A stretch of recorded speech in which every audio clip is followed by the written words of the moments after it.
Então, conforme eu falei, esse aqui é o curso de conversão termoquímica de biomassa, casos não explosivos.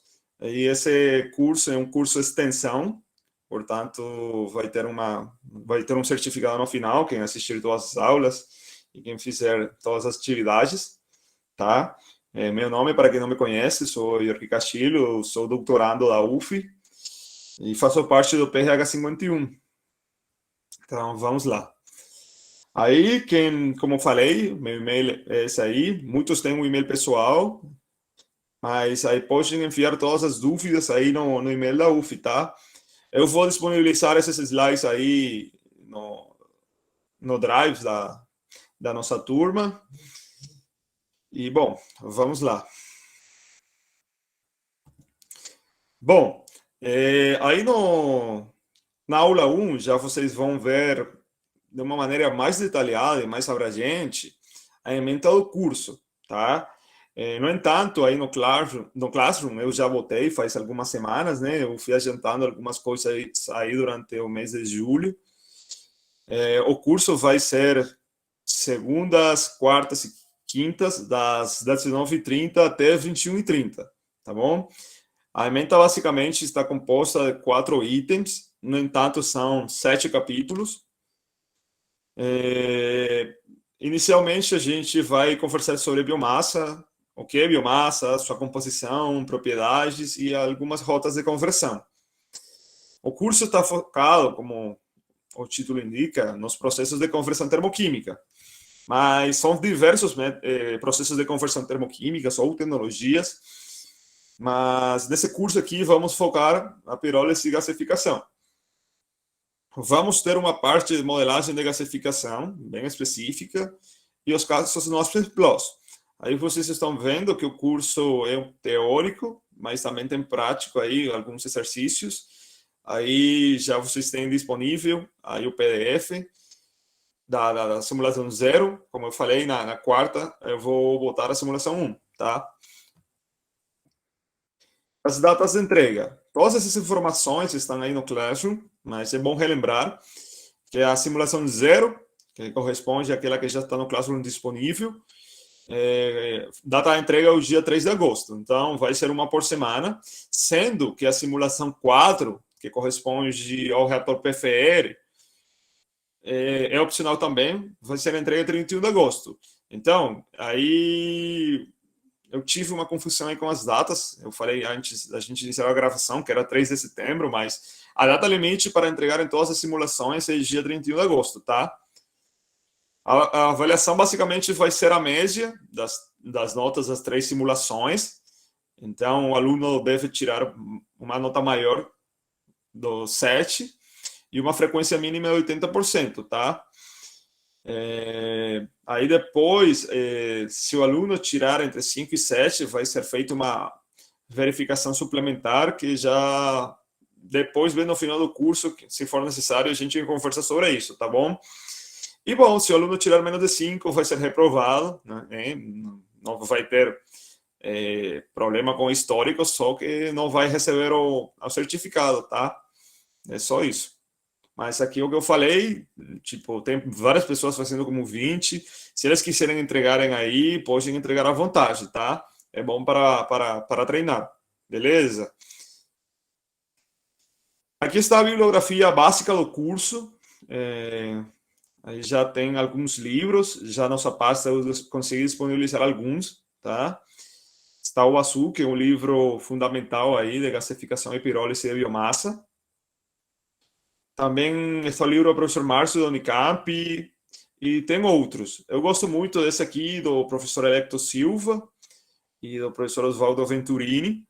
É realmente muito bom mesmo. Realmente não está disponível um PDF, então eu acho que vai ser necessário comprar, mas quem estiver nessa área aqui de conversão termoquímica, biomassa, biocombustíveis, vai ser muito útil, está em português, e acho que ainda é possível encontrar o livro sim, está disponível na internet, é possível comprar. E tem outros livros aqui do Fogler, para o engenheiro químico, meio que uma bíblia, né? Tem outro do professor Electo e outros do professor Electo Silva também, tá? Aqui tem uma bibliografia complementar, que basicamente são os papers que foram desenvolvidos durante o mestrado, doutorado, com colegas do Nest na Unifei, com os colegas da UF em Niterói. E, bom, esses artigos estão disponíveis aí na pasta também. Quem quiser aí pode dar uma lida. Já são alguns são casos de modelagem, alguns já usam, eu já usei, os colegas também usaram aí o Aspen Plus. Então, seria interessante dar uma olhada ali, tá bom? Agora a gente vai começar com a aula zero e inicialmente vamos conversar sobre biocombustíveis.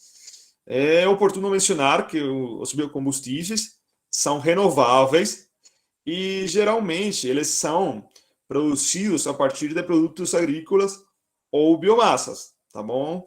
Tais como cana-de-açúcar, aqui no Brasil também tem muita casca de palma, onde estão inclusas, faz parte de plantas oleaginosas, né? Biomassa florestal e outras fontes de matéria orgânica, por exemplo, resíduos sólidos urbanos são geralmente também usados, tá? Como matéria-prima para produção de biocombustíveis. Esses biocombustíveis podem ser usados isoladamente e também podem ser misturados com combustíveis convencionais. Tá? Aqui no Brasil tem uma legislação, né, que permite uma proporção, né, entre o biocombustível e o combustível convencional, seja diesel, gasolina, tá?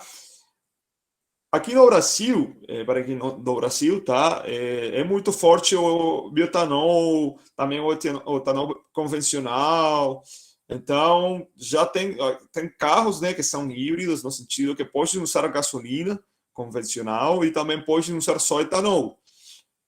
O etanol é produzido, esse etanol é convencional, mas também é possível já também aproveitar essas misturas, né, bioetanol, né, que é um combustível de segunda geração, aí para transporte, tá?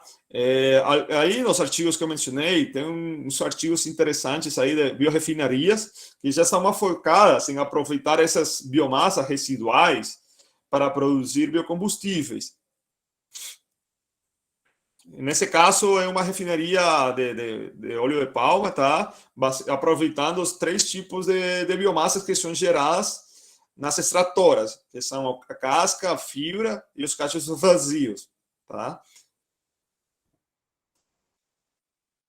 Aqui eu estou apresentando uma tabela que apresenta uma produção de biocombustíveis e as necessidades correspondentes de terra, tá? A fonte dessa tabela é o livro Professor Electo e o Professor Oswaldo de Biocombustíveis, que eu apresentei na bibliografia básica do curso.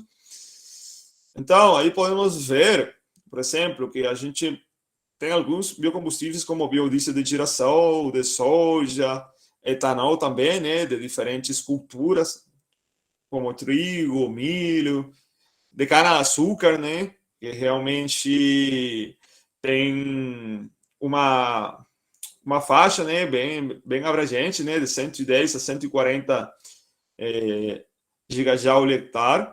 E também temos outras através de síntese de Fischer-Tropsch, né, que esse combustível é obtido através de uma série de rações, né, que a gente vai conversar ao longo de nossas aulas sobre esse processo que é convencional, que é fundamental, né, que é uma alternativa que surgiu durante as guerras mundiais, né?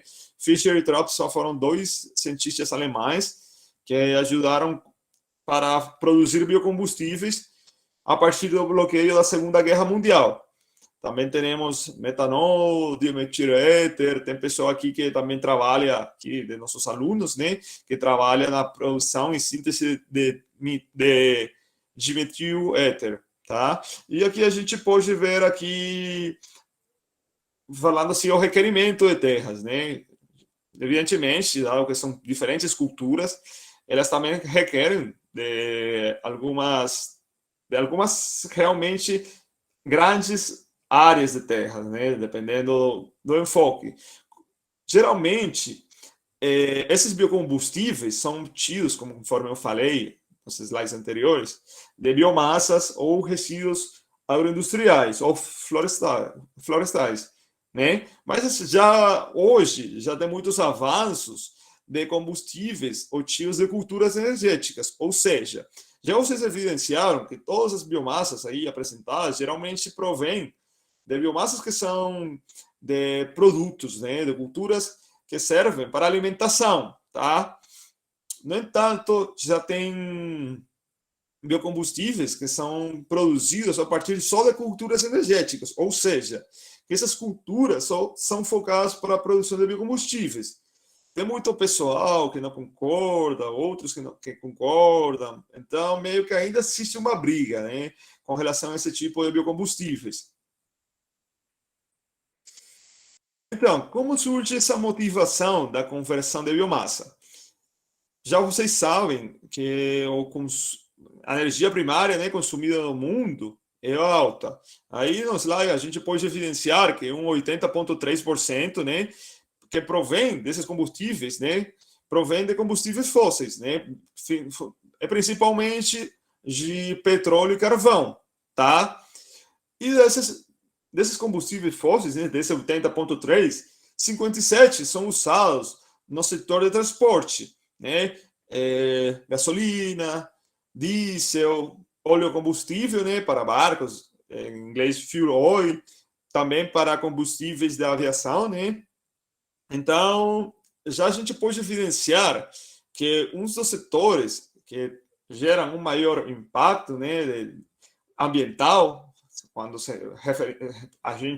quando se quer referir a impactos ambientais como geração de poluentes, gases de efeito estufa. Então, geralmente todos esses poluentes provêm dos setores de transporte. No entanto, a gente também pode associar essa contaminação à indústria, tá?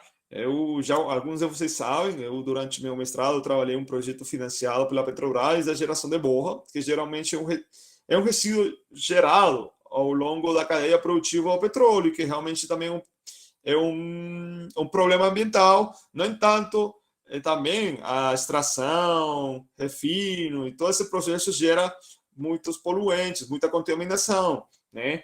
Então, mas essa é só a indústria do petróleo, mas não só essa, tem diversos tipos de indústria, né? Para não falar que todos, né? Geram poluentes. Sempre todos os processos produtivos meio que tem esse problema. Poucos são autossustentáveis, né? E também gera de uma maneira ou outra geram esses poluentes, tá? Então, fundamentalmente, a conversão termoquímica ou bioquímica da biomassa surge pela necessidade de gerar menos poluentes, né? Inclusive, a biomassa é considerada de carbono neutro, né? Que vocês sabem que tem um processo de CO2. Então, eles capturam e liberam CO2, ao mesmo CO2 que capturam, eles liberam o mesmo CO2. Então, é neutro. Então, aqui a gente pode evidenciar as diferentes rotas de conversão de biomassa. Então, aqui a gente pode observar, aqui a tecnologia, se é comercial, se a energia é emergente ou se ela está em desenvolvimento, certo? Então, a gente tem aqui a biomassa, certo? A biomassa está composta principalmente pela celulose, hemicelulose e lignina. São os três componentes que fazem parte da biomassa, que nas próximas aulas a gente vai aprofundar nessa composição, né? E até na classificação, porque aí muitas vezes já, dependendo do teor da biomassa, por exemplo, já é considerada biomassa lignocelulósica. Aí, geralmente, essa é usada para produzir combustíveis, né? Então, aí a biomassa que está composta principalmente pela celulose, né?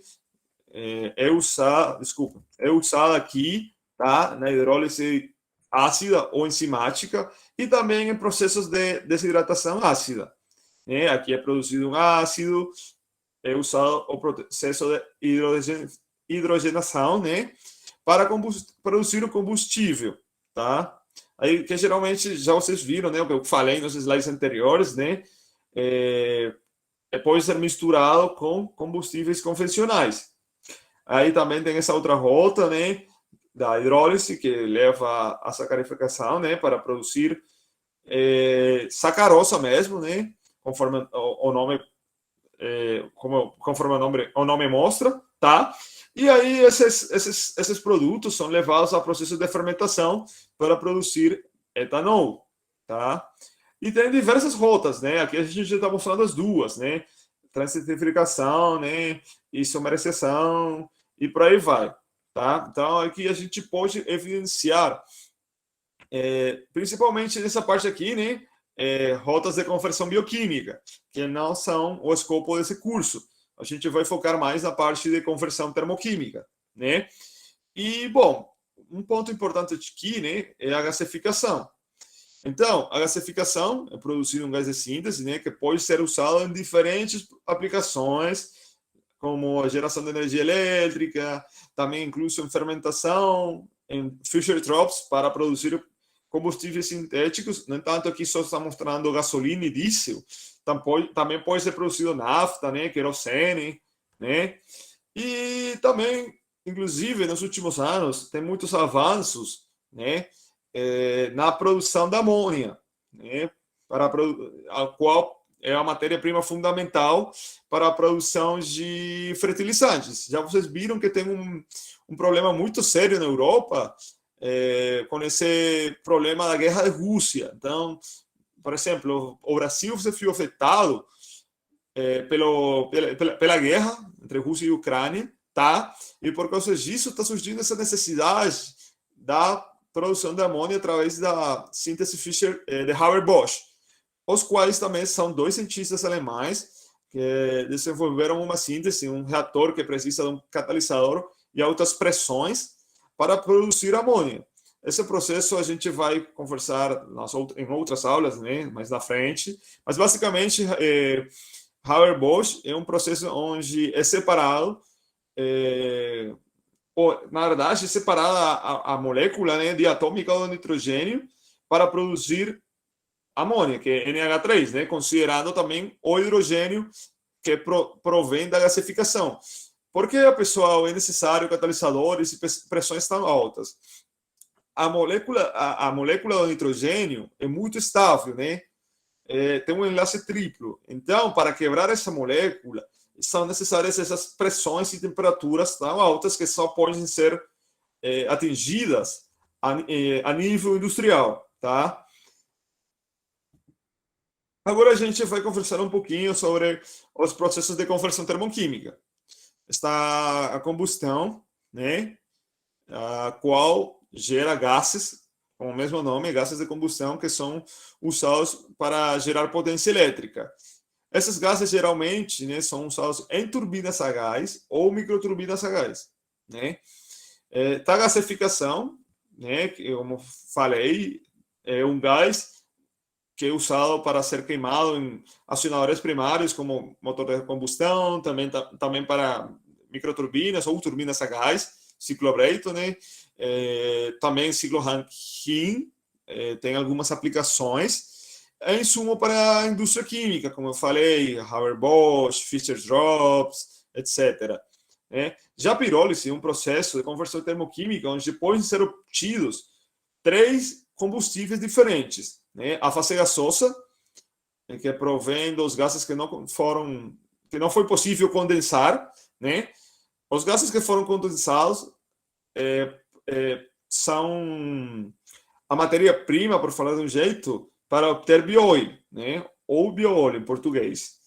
E o char é o carbonizado. Então, os possíveis usos desses três combustíveis são o bióleo, também serve como combustível. No entanto, é necessário um upgrading para reduzir o teor de oxigênio.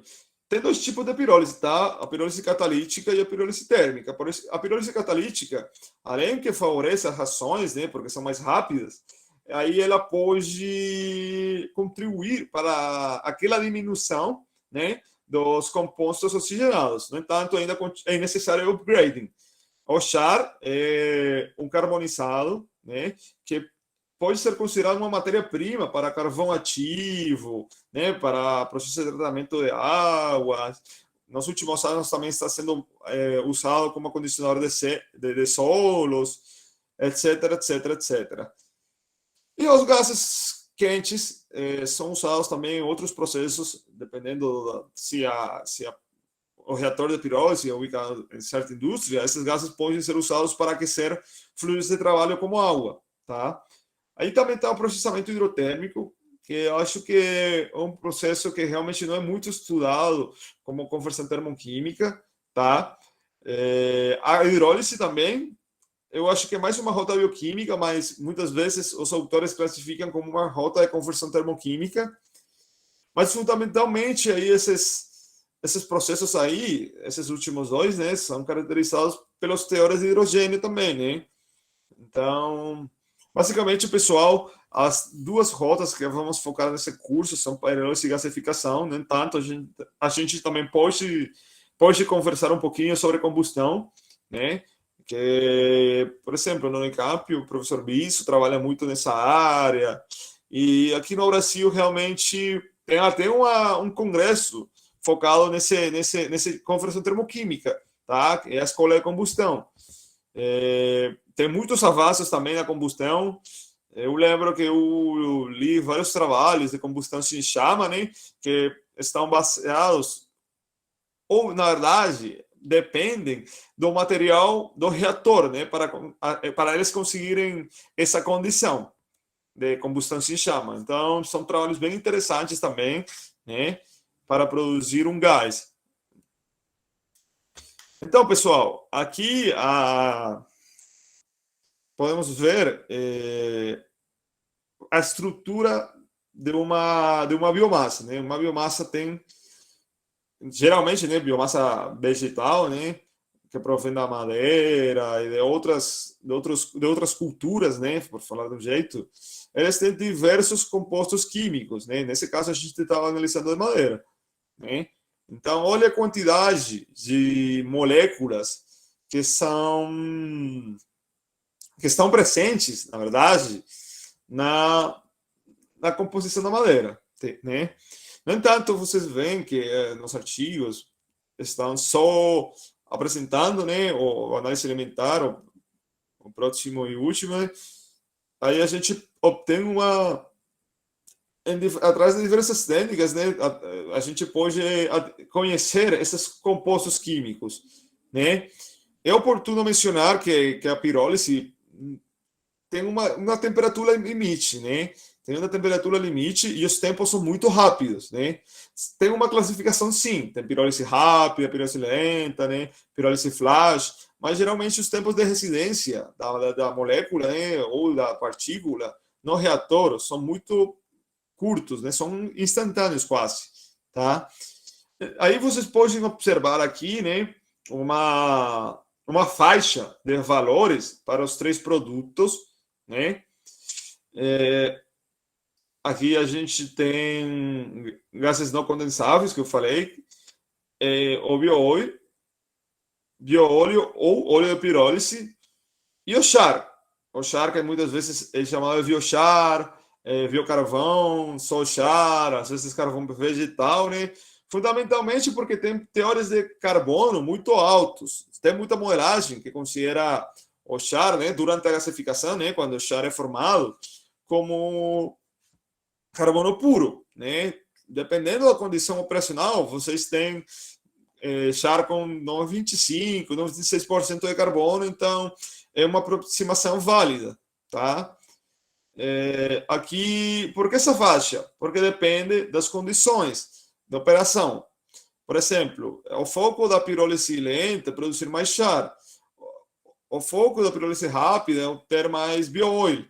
E isso pode ser controlado dependendo da configuração do reator, né? E também da taxa de aquecimento, da temperatura do reator. Tem várias variáveis envolvidas nesse processo. Agora podemos analisar aqui, né,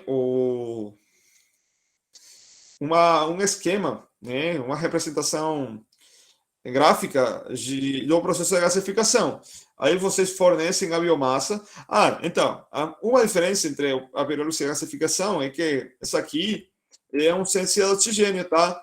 É em atmosfera inerte. Aqui, para a gasificação, a gente tem um agente oxidante ou gasificante, que pode ser ar, oxigênio, vapor, até dióxido de carbono supercrítico. Então, aí, mas no entanto, essa gasificação é diferente da combustão. A combustão é com excesso de ar, né? E a gasificação é com ar pobre, né? Tem um conceito, né, que aí vocês podem evidenciar nesses papers que estão na bibliografia complementar, né, como dever de casa, como é a equação da razão de equivalência.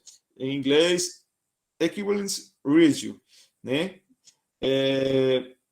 Aí depende do tipo de aplicação, né? Muitas vezes realmente o ar é o mais barato, né, de graça, então esse syngas sempre vai ter teores de nitrogênio, porque eles são inertes,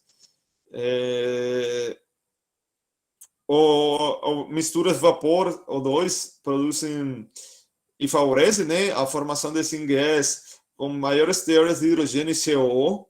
Então, tudo depende da aplicação. Esses gases com altos teores de hidrogênio e CO são fundamentais para a síntese Fischer-Tropsch. Aqueles gases pobres, né, podem ser usados em motores, por exemplo, né?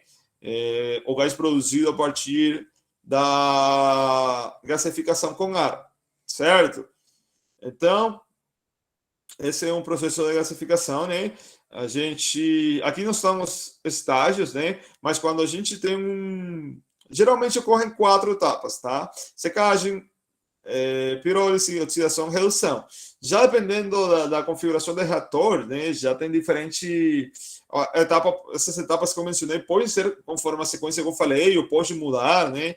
Se são de leito fixo, já quando são leito fluidiçado, a partícula está escoando o tempo todo, então não tem uma divisão de etapas ou estágios. Às vezes são utilizados catalisadores, né? Tem gasificação catalítica também, né? E basicamente você vai produzir só o gás de síntese e algumas cinzas, né? Aqui é importante que a biomassa, na medida possível, esteja livre de potássio, cloro, né? Porque esses tipos de elementos químicos levam à aglomeração do leito. Então, isso pode danificar o reator mesmo, tá? Então, aqui a gente pode ver que vocês podem fornecer a partícula, né, de combustível, aí ela, na etapa inicial, é extruída. Aqui, porque aqui a gasificação também tem uma pirólise, né? Então, aí são formados alcatrão, né, em inglês tar, os gases, que são voláteis, e o char mesmo, né? A gente pode ver que esses aqui são meio que... Aí falam carvão vegetal, né? Mas esse é o char, né? O que surgiu aqui quando são quebradas as moléculas de biomassa, né? Aí já tem uma série de reações que a gente vai conversar depois, né? Sobre essas reações que podem ocorrer, porque às vezes acontece mais, né? Durante esse processo de gasificação, tá? Então, pessoal, a gente vai ter também um foco na parte de modelagem, evidentemente, pois o foco do nosso curso são os casos no Aspen Plus e as diferentes aplicações, né, dos diferentes reatores. Que eu lembro, a gente vai trabalhar os reatores fundamentais para processos de conversão termoquímica aí no Aspen, né, e processos químicos, né, e petroquímicos em geral. Estão os reatores estequiométricos, os reatores de equilíbrio, que tem um reator chamado de equilíbrio mesmo e outro de Gibbs, o qual depende, né, ou tem como objetivo, na verdade, minimizar a energia livre de Gibbs. Esses são conceitos que a gente vai ver mais na frente. Também os reatores cinéticos, né, o reator de PFR, que é de fluxo pistão, né, pela sigla, e CCTR, essa sigla em inglês, mas que são de tanque agitado.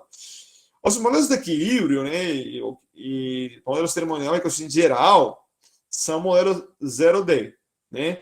Tem modelos cinéticos e de fluidização, que são 1D, né, os quais podem ser resolvidos através de equações diferenciais, relembrando que a cinética de cada ração, né, pode ser expressa em termos de equação de Arrhenius, que ao mesmo tempo, na conservação da energia, vira uma equação diferencial. Para vocês resolver esse sistema de equações diferenciais, vocês têm várias opções. Vocês podem usar um software, né, já para desenvolver, por exemplo, o MATLAB, né, por ordem, o sistema de equações diferenciais, no Wolfram matemático, ND Solve ou Desolve, né, se vocês querem a solução analítica. E é isso, pessoal. Tem essas funções aí importantes. Tem outras no Wolfram, tem outras no MATLAB, mas já é como a pessoa se sentir mais confortável, tá? Mas essas equações diferenciais têm outras alternativas até. Se vocês querem virar essas equações diferenciais em equações algébricas, tem o método de volumes finitos, também de diferenças finitas. No entanto, é um método que já meio que já quase ninguém usa, porque o método de volume infinito engloba aí isso e mais coisas, tá? E, finalmente, a gente também tem os modelos de dinâmica dos fluidos, né, conhecidos na literatura CFD, né, por a sigla em inglês, né? Dinâmica computacional dos fluidos. Aí são modelagens 2D e 3D que são mais complexos, por quê? Porque avaliam o escoamento da partícula, né? Então, são necessários requerimentos computacionais muito grandes, workstation, etc, etc, etc. Então, fundamentalmente, são esses três modelos, tá? Acho que aqui já alguns estão desenvolvendo algumas modelagens dessas diferentes opções, né? E, bom, pessoal, essa era a aula zero. Na verdade, o objetivo dessa aula aqui era para que vocês conheceram um pouco como que funciona, ou como que vai funcionar o curso, tá? As avaliações, uma parte introdutória aí bem rápida. Já aí vocês, se vocês querem aprofundar mais no curso, aí tem a aula 1, já eu vou explicar detalhadamente a ementa mesmo. Também tem a aula 2, que já é um foco já mais de gasificação de borra de petróleo, onde vocês podem evidenciar já uma aplicação direta ao software Aspen Plus, né? Conforme eu falei, aí eu vou fazer o plot aí da simulação 1, na quarta, e é isso.